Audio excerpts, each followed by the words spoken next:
ده احتمال كبير قوي المستشار تركي آل الشيخ يظرفني مكالمه ونلاقي نفسنا في الجو اوورد.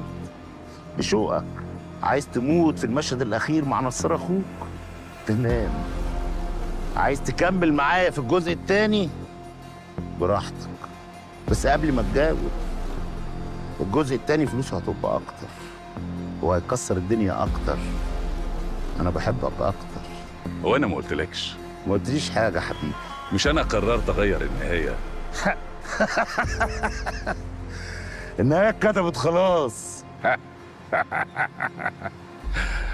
بس لسه ما اتصورتش. الناس بتحب الاشرار. القفله عندنا، التسقيف عندنا.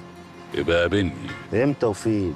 بكره على MBC مصر الساعه 7 بتوقيت القاهره.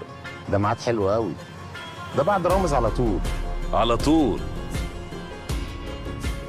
يلا بينا. يلا بينا.